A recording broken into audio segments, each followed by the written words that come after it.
Hello යාළුවනේ ඔන්න travel විත් side channel එකේ මේ සැරේත් අපි ඔයාලට දියඇල්ලක් පෙන්වන්න තමයි මේ හදන්නේ ගලබඩ ඇල්ල ගොඩක් දුරට ඇත්තරම සාමාන්‍ය මිනිස්සුන්ගෙන් ටිකක් දුරස්ස පිහිටලා තියෙන දියඇල්ලක් මේක ඒ කියන්නේ අපිට ප්‍රධාන වශයෙන් ප්‍රවේශ වෙන්න තියෙන්නේ මෙතන මේ ඇල්ල සඳහා ලං වෙන්න තියෙන්නේ දුම්රිය මාර්ගය හරහා. ඉතින් දුම්රිය මාර්ගය හරහා යනකොට සාමාන්‍ය ස්ටේෂන් එකට ගිහිල්ලා කිලෝමීටර 2ක වගේ දුරක් පයින් යන්න තියෙනවා තේවත්තක් හරහා.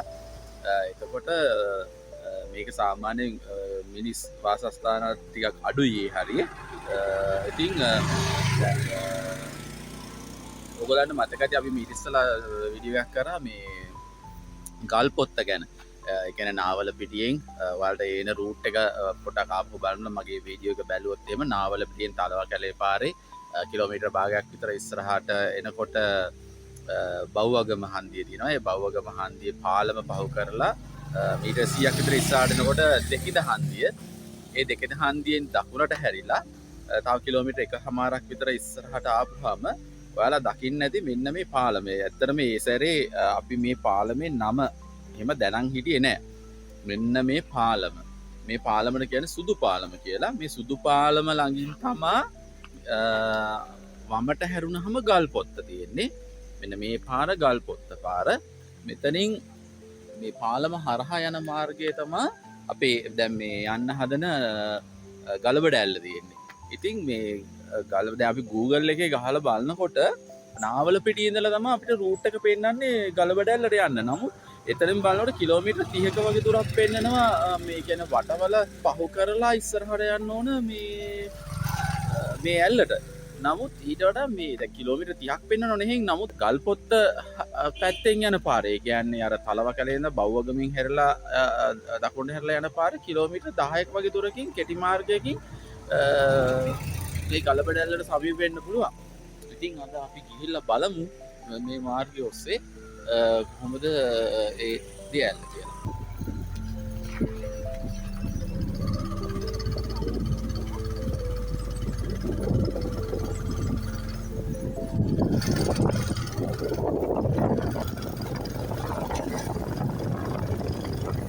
හන්දිය මොකද්ද කිව්වේ මේ වැලිගම්පල හන්දියනේ. රයිට් ඔන්න වැලිගම්පල හන්දිය බුදු පිළිම ළඟින් වමට හැරෙන්න ඕන අපි. ඒ තුම්මන් හන්දියෙන් වමට හැරලා යන්නේ. හරි. මෙතන හන්දියට කියන්නේ අපි බේකරිය හන්දිය කියලා. බේකරිය හන්දියෙන් අපි හැරෙන්න ඕන වමට. බේකරිය හන්දියෙන් වමට හැරුණා.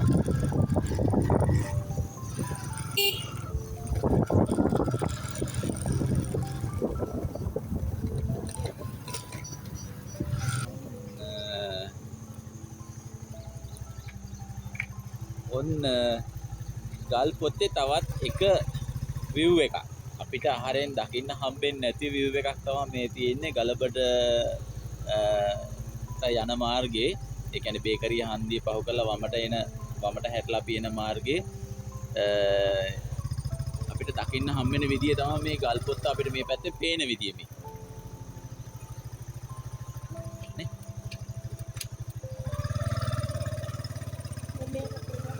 ඔන්න අපි දැන් මේ මාපකන්ද පාරේ ඉතාමත්ම සුන්දර ප්‍රදේශයකට තමයි මේ විවිසෙන්නේ. මේ සම්පූර්ණයෙන්ම මේ එක පැත්තක තියෙනවා ෆයිනස් ගස්. ඒ කියන්නේ ඒක වගා කරලාද ස්වභාවික හැදිලාද කියන්න බෑ. ඉතාමත්ම සුන්දර දර්ශනයක් තමයි තියෙන්නේ ඇත්තටම මේ දිහා බලනකොට.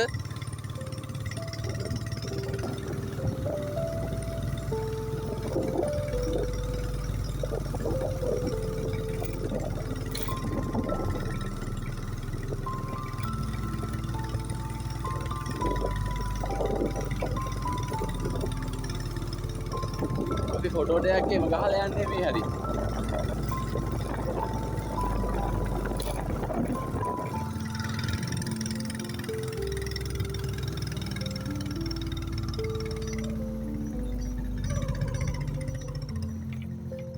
මේ තියෙන්නේ ඇත්තටම අපි මේ යන මාපකන්ද පාරේ අපිට දකින්න ලැබෙන තවත් විශේෂම තැනක්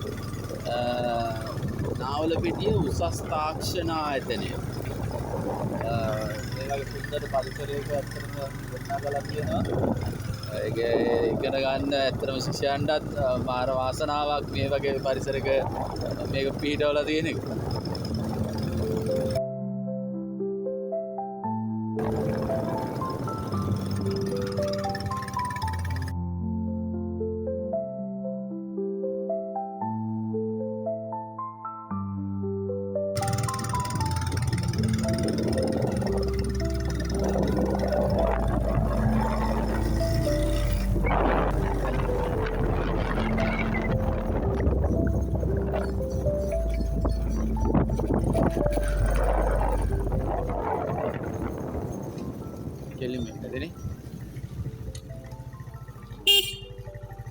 ගලබඩට යන්න හැරෙන්නේ නැද්ද කොහෙන්වත් හැරෙන්නේ නැද්ද? දිගටමනේ. හරි thank you. හරි.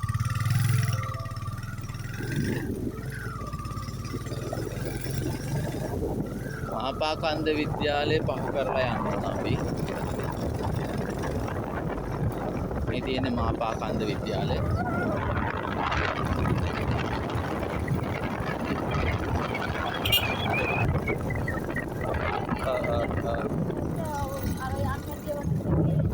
සිරි අමරගිරි විහාරය මහපාකන්ද එකක්. හරි ඔන්න යාළුවනේ මෙතන මේ තියෙනවා මේ තුම්මන් හන්දිය මහපාකන්ද හන්දිය කියලා කියන්නේ මෙතන. මෙතනින් අපි හැරෙන්න ඕන වමට. මහපාකන්ද හන්දියෙන් වමට හැරෙන්න ඕන.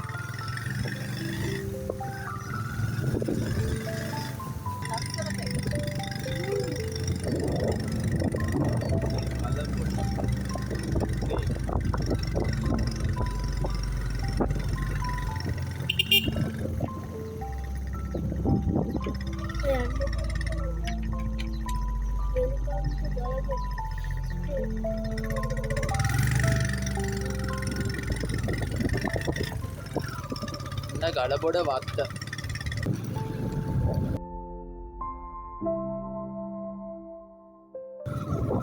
අපි දැන් මේ පහු කර යන්නේ ගලබොඩ ස්ටේට් එක. මම හිතන්නේ තව ලෑන්ඩ්මාර්ක් එකක් විතර ඔයගොල්ලන්ට තියෙනවා. මෙතන මේ චර්ච් එකක් තියෙනවා. ඔන්න අපිට ලෑන්ඩ්මාර්ක් එකක් විතර තියාගන්න පුළුවන්. මේ පැත්තේ තියෙනවා වහපු ටී ෆැක්ටරි එකක්. මේ පැත්තේ චර්ච් එකක් තියෙනවා. පැත්තෙන් චර්ච් එකක් පේනවා. අපි ගලබඩ ඇල්ලට මේ කෙලින් පාර නේද යන්න ඕනේ පුතා. right. හරි. හරි. එතකොට දැන් මෙතන අපි විශේෂයෙන් මතක තියාගන්න ඕන තරම් මෙතෙන් තමයි ගලබඩ බස් එක එන අන්තිම තැන. CTV බස් එක ඇවිල්ලා මෙතනින් එහාට යන්නේ නැහැ. මෙතන පාර දෙකට බෙදෙනවා. දෙකට බෙදලා මේ වම් පැත්තට තියෙන පාර. ඔයගොල්ලන් මේ පේන නැති අර පැත්ත පෙන්වන්නේ නැද? මෙන්න මේ වමට තියෙන පාරේ අපි යන්න ඕනේ ඉස්සරහට. අපිට දුන්න තොරතුරු අනුව තමයි අපිත් යන්නේ දැන් මේ. මෙතන ප්‍රමිලා නර්සරි ස්කූල් කියලා පොඩි මොන්ටිසෝරි එකක් තියෙනවා. බලමු දැන් මේ පාරේ අපි ඉස්සරහට ගිහිල්ලා.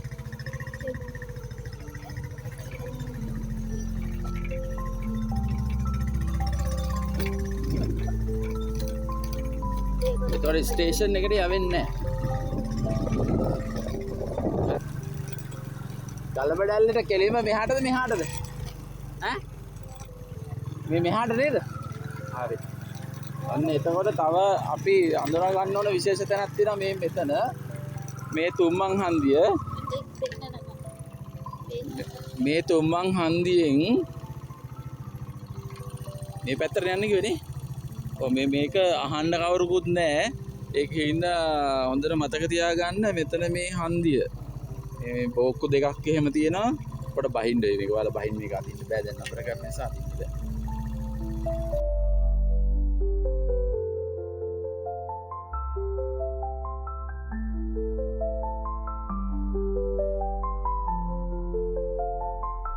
හරි එහෙනම් ඔන්න අපි තරමක් දුෂ්කර මාර්ගයක් ඔස්සේ මේ ආවා. ඔන්න දැන් ටිකට් කවුන්ටර් ළඟට ගලබඩ ඇල්ලට පිවිසෙන්න තියෙන. ඉතින් අපි ආවේ ඇත්තටම දැන් අපිට මම ඉස්සෙල්ලා කිව්වා අපිට ප්‍රධාන පිවිසුම් දෙකක් තියෙනවා. ඒ කියන්නේ ඇත්තට ප්‍රධානම පිවිසුම වෙන්නේ දුම්රිය මාර්ගයේ දුම්රිය ඔස්සේ ඇවිල්ලා නාවල පිට මේ ගලබඩ ඇල්ල ස්ටේෂන් එකෙන් බැහැලා මීටර් 300ක් විතර ආපස්සට නාවලපිටිය පැත්තට ගිහිල්ලා දකුණට උඩට යන්න තියෙනවා මේ ප්‍රවේශ වෙන මාර්ගය. ඊට අමතරව තමයි දැන් අපි මේ මාපා කන්ද හරහා ඇවිල්ලා වෙනම අලුත් මාර්ගයකින් මේ ආවේ. ඒ කියන්නේ අපිට අලුත්. ඉතින් මේ ඔයගොල්ලන්ට දකින්න තියෙන මේ අලුතෙන් ඉදිවෙමින් තියෙන ටිකට් කවුන්ටර් එක මීට අවුරුදු 12කට විතර කලින් නම් මම එනකොට මේ කවුන්ටර් එක තිබුණේ මීට වඩා පල්ලෙහැන්. දැන් අලුතෙන් තමයි මේ ස්ථානට ගෙනලා තියෙන්නේ. අපි බලමු එහෙනම් ප්‍රවේශ මාර්ගය.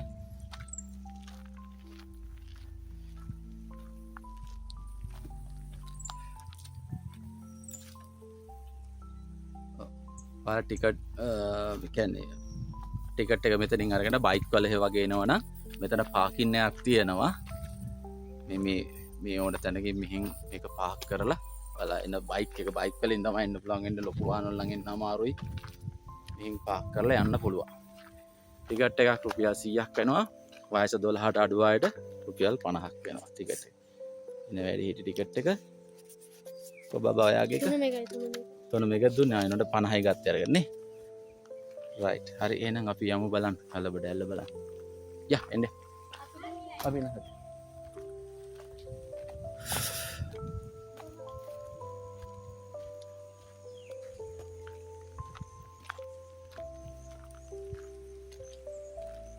ගොඩක් වෙනස් වෙලා.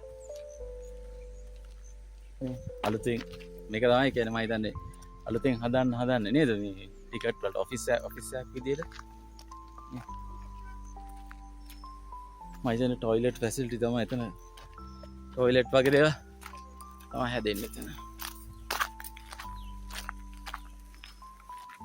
රයිට් මේ මෙතන මට මතකයි දැන්. මෙතන මතකයි මේක මතකයි. හරි. නැත්තම් මෙයා ආපු විදිහට අපි දැන් වෙන පාර්කයකින් ආවේ. හරි.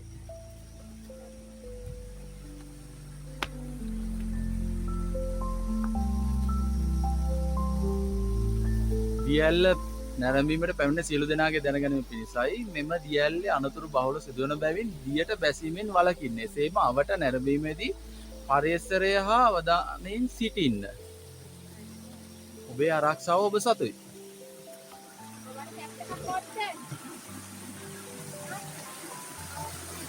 යම් බබා. මේ වතුර ගන්න තැනන්නේ. මේ මෙතන දැන් මේ ගෙවල් වලට වතුර ගන්න තැනක් මේ තියෙන්නේ. මෙන්නම ටැංකියක් හදලා කුළු රොඩු යන එක වළක්වන්න දැලක් එහෙම දාලා අන්න ක්‍රිස්ටල් ක්ලියර් වෝටර්.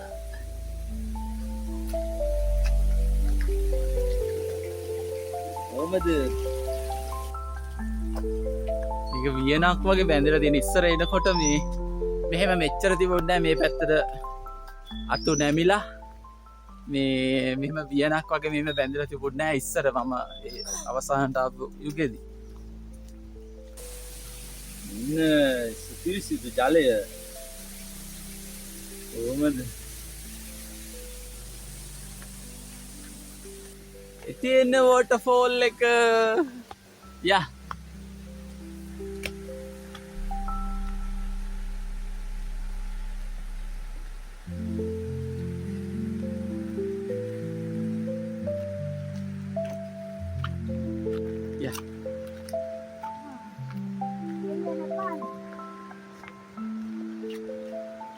ඉස්සල එකෙන් ගිහිල්ලා බලන්න.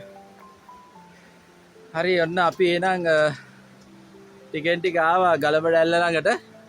දැන් මේ අලුතෙන් ඉදිරියලා තියෙනවා කේබල් පාලමක්. ඒ කේබල් පාලම හරහා ගිහිල්ලා තමයි මම හිතන්නේ මේ ඇල්ල බලන්න තියෙන view point එක.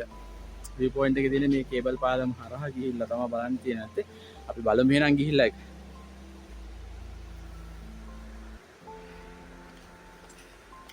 අලුතෙන් මගේ තව තාල් තියෙනවා.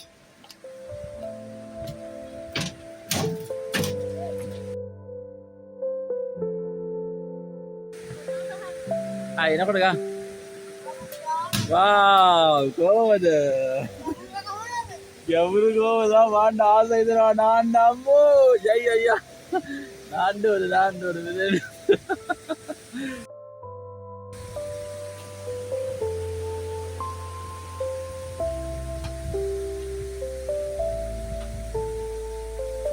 බෑ මෙතන ඉන්නා ඔයා අතරින් ගෑවිල්ලා සුපිරි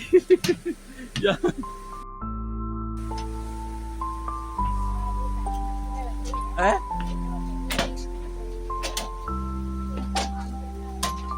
ඈ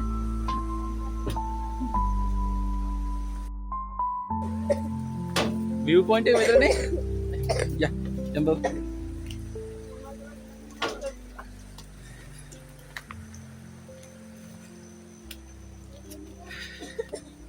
අපි මේ හරිය ඉන්නවා මොනවද දෙවිලා හරි යන්කෝ ඉක්මනට යන් ඉතින්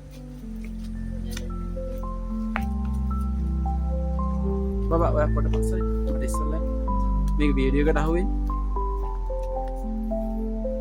යන පාර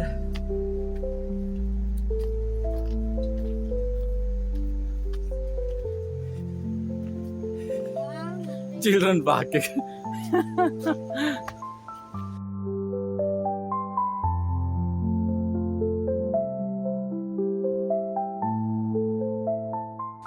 වැඩ නේද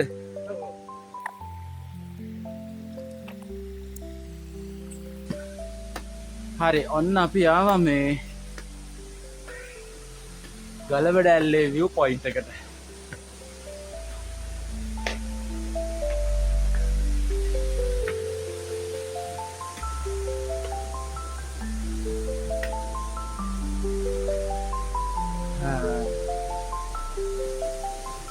ඉතාමත් සුන්දර දර්ශනයක්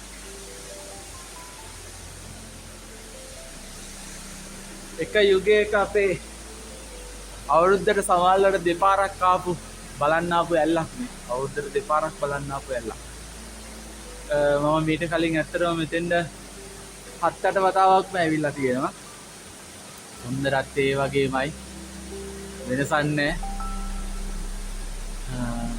අද නම් ටිකක් වතුර වැඩියෙන් වැටෙනවා වගේ තමයි මට හැඟෙන්නේ අදම තව පොඩ්ඩක් එහා පැත්තෙන් ළඟට යන්න පුළුවන්ද කියලා බලලා ඉස්සර නම් අපි ආපුවම අර පැත්තටම යනවා මේ හරියටම යනවා මෙහාටම යනවා අපි ඊළ ඔතනින් උඩටත් නගිනවා වෙලාවකට මේ ගල දිගේ චුට්ටක් දුර යනවා ගොඩක් දුර යන්නේ නැහැ පොඩක් ඉස්සර නිසා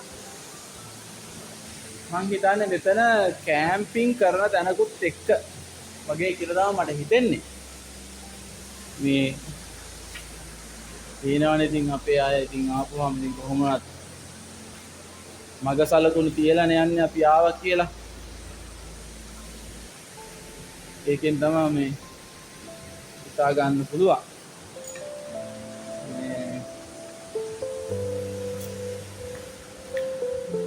මේ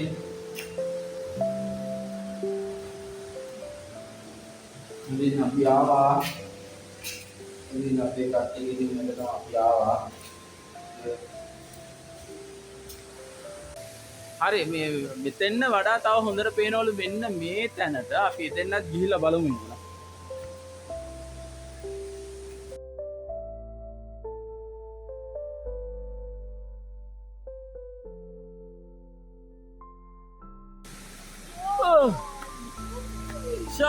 වෙන්න සුපිරි view එක මෙතන තමයි රියල් view point එක නේද අන්න රියල් view point එක මේ තියෙන්නේ ගලවඩැල්ලේ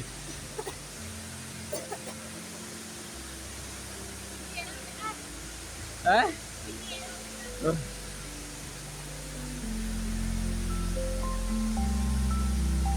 යන්න එපා බබා අයින් යන්න එපා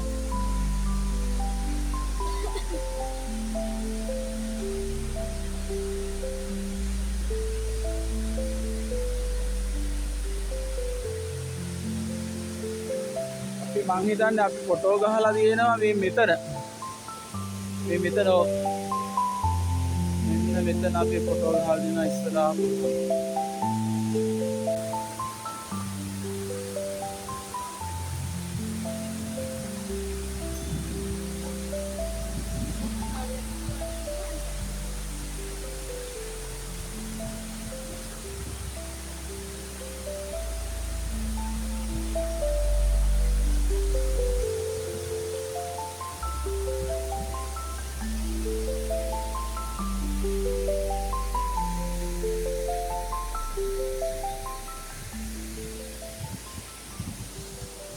මේ තියෙන්නේ ඉස්සරහා අපි ඇවිත් පිස්සු කෙලින ගල. මේක තමයි ඒ තැන.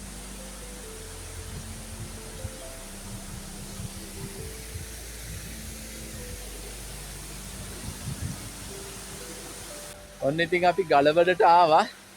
ඇවිල්ලා ඉතින් ටිකක් නා ගන්න කියලා තමයි හදන්නේ. මේ වගේ තැනකට ආපුවම ඉතින් අනේ මෙච්චර පිරිසුදු වතුර තියෙනකොට කොහොමද නොනායි? නාන්නම හිතෙනවා.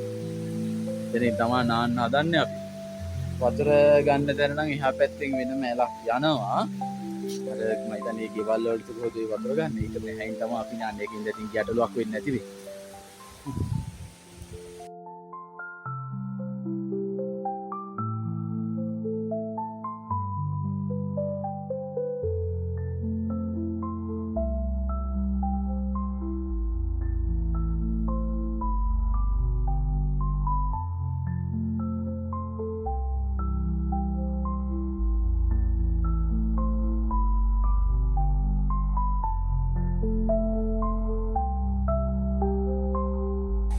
හරි එහෙනම් ඔන්න අද අපේ ගලබඩ ඇල්ලේ සංචාරය අවසන් කරන්නයි හදන්නේ. මේත් එක්ක ඔයාලට ඇත්තටම දෙන්න පණිවිඩ දෙක තුනක් තියෙනවා. අපි හොඳම දේවල් හැම වෙලාවෙම හොඳම දේවල් පමණක් කියන්නේ නැතුව නේද? දකින්න අඩුපාඩු දුර්ලභකම් තියෙනවා නම් මම හිතනවා පරිසරයට ආදරය කරන කට්ටියට ඒවා ටිකක් වැදගත් වෙයි. ඒවා පිළිපැදලා මේවා හොඳ මට්ටමින් පවත්වාගෙන යන්න. මගේ එක අත්දැකීමක් තියෙනවා. ඇත්තටම මේ මම දැනට අවුරුදු ගානකට කලින් මම දිගටම මේ ස්ථානට ඇවිල්ලා තියෙනවා. ඒ අවස්ථාවකදී අපි ඇත්තටම ඒ කාලේ තරුණ කාලේ අපි ලන් තේරෙනවා අපි ඉතින් මෙතෙන් ආපුවාම සමාජලාට ඩ්‍රින්ක්ස් ගන්නවා ඒ වගේ දේවල් කරනවා. ඉතින් ඒක කරලා යන එක අවස්ථාවකදී ඇත්තටම මම මේ ඔය හරහා යනකොට මම ඇත්තටම වතුර වලකට වැටුණ එක සැරයක්. ඒක මම මේ වෙලාවේ සිහියත් එච්චර හොඳ මට්ටමේ නෙවෙයි තිබුණේ. ඉතින් මම හොඳ වෙලාවට තමයි මම මේ වෙලාවේ තේරුනේ. ඉතින් ඒක නිසා මේ නොදන්නා තැන්වල ඇත්තටම අපි ගමන් කරනකොට ටිකක් පරිස්සම් වෙන්න ඕන. ඒ පණිවිඩය දෙන්නත් ඕන. ඒකට තව විශේෂම දෙයක් කියනවා. මේ ගොඩාක් ඇත්තට මේ ස්ථානවල එනවා මේ කපල්ස් එනවා ඇත්තටම. එතකොට මේ ආපහු මේ හරි ගෙවල් එහෙම නැති නිසා ගොඩක් දුරට ඒගොල්ලන්ගේ හැසිරෙන විදිහෙම සමහර වෙලාවට එච්චරම හොඳ මට්ටමක නැතිවන අවස්ථා තියෙනවා. ඉතින් ඒ වගේ අවස්ථාවන් වලදී මම අහලා තියෙනවා ඒ වගේ අයට කරදර එහෙම පොඩි කරදර එහෙම සිද්ධ වුණු අවස්ථා තියෙනවා කියලා මේ. ඉතින් ඒ නිසා අපි මේ තැනකට ඇවිල්ලා හොඳ විදිහට හැසිරුණොත් අවට ඉන්න කට්ටියටත් ඒක හොඳයි. කියන්නේ මේක තව නලමන්න තව එනවනේ වැඩිහිටි දෙමව්පියෝ වෙනවා ළමයි වෙනවා. ඒගොල්ලන්ටත් ඒක හොඳයි. ඒ එන අයටත් ඒ කියන්නේ ඒ කපල්ස් වලටත් කරදරයකින් තොරව මේක බලලා ආපහු යන්න පුළුවන්. එහෙම නැති වුණොත් අර කතාවක් තියෙනවා තමන් වපුරන දෙයින් තමන්ට ප්‍රතිඵල ලැබෙන්නේ කියලා. ඒ දෙයම කියලා. ඉතින් ඒ වගේ අපි නරක විදිහට ඇසිරෙන්න ගියොත් තමන්ට නරක ප්‍රතිඵලත් ඒ වගේම අත්විඳින්න වෙච්ච අවස්ථා තියෙනවලු මෙතන. මම අහලා තියෙනවා. ඒ වගේම තමයි දැන් මෙතන මේ තව දෙයක් කියනවා මේ කේබල් පාලමක් දාලා තියෙනවා. මේ කේබල් වල දැන් අපි මෙතන ඉඳද්දි මේ වැඩිහිටි සමහර අය ඇවිල්ලා මේක මේ කේබල් එක උඩ මේ පාලම උඩ පයින්නවා. හරිද? ඔයගොල්ලෝ සමහරට දන්නවනම් අපි මොකද අර පාලම මෙහි මාතලේ බඹර කිරියැල්ලෙත් ඔය සීමාව ඉක්මවා මිනිස්සු ගිහිල්ලා ඒ කියන්නේ එකවරකදී සීමාව ඒකට දරන්න පුළුවන් ප්‍රමාණයට වඩා මිනිස්සු ගිහිල්ලා ඒක උඩ පැනලා තමයි ඒ කේබල් එක ඇදලා දැන් මේ පාලම වහලා දෙන්නේ. එල්ලෙන පාලම වහලා දෙන්නේ. ඉතින් ඒ වගේ තත්ත්වයක් ඇති වෙන්න පුළුවන් මෙතනත්. ඒක නිසා ඇත්තටම අපි මේක උඩ අර චූටිම ළමයි කරනවා නම් කමන්න අපි ඇත්තටම දැක්ක මේ වැඩි හිටියයි ඇවිල්ලා මේක උඩ පාන. ඉතින් ඒ වගේ අර බඹරගිරිය ඇල්ලේ පාලමට වෙච්ච දේ සමහරට මේකටත් වෙන්න පුළුවන්. ඉතින් ඒ තත්ත්වෙත් ඇති කරන්න එපා. ඒ වගේම තමයි අර බෝතල් පොළවේ ගහලා කුඩු දාලා ඒ වගේ දේවල් මේවා කරලා යන්නත් එපා. මේ හිතුරු කරලා යන්නත් එපා. එතකොට මට ඇත්තටම මේ දැන් අපි අද ස්ටේෂන් එක හරහා නෙමෙයිනේ ආවේ. ඉතින් ඒ නිසා මට ඔයගලන්ට නුවරින් ට්‍රේන් එකක් මෙහාට එන්න ගැන ගමන් ආරම්භ කරන්නේ කීයටද කියන එකත් ගලබඩ ස්ටේෂන් එකෙන් නුවර පැත්තට ට්‍රේන් එකක් යන්න කීයටද කියන එකත් මට හරියට ටයිම් එක ආගන්න බැරි වුණා. ඒක දැනගන්න හම්බුන්නේ නැහැ. ඉතින් මම මේ පළවෙනි මගේ මේ වීඩියෝ එක දාන පළවෙනි කමෙන්ට් එකේ මම ඒකේ ඒ විස්තර ටික මම දානවා. ඉතින් ඔගොල්ලෝ මේ වීඩියෝ එක බලලා යම්සි හොඳක් දකිනවනම් කමෙන්ට් එකක් දාන්න, ලයික් එකක් කරන්න. ඒ වගේම තමයි මම තාම එක මගේ channel එක මම තාම එකපාරක්වත් කිව්වේ නෑ මට subscribe කරන්න කියලා. මම මේ සැරේ මම ඉල්ලා සිටිනවා ඔයගොල්ලන්ගෙන් මගේ channel එකට subscribe කරලා ඔයගොල්ලෝ ඒ සහයෝගයක් දෙනවනම් ඒක අපිට ඉදිරියට යන්න ලොකු ශක්තියක් වෙයි කියලා. එහෙනම් අද අපි මෙතනින් සම්බ ගන්නවා. Thank you very much.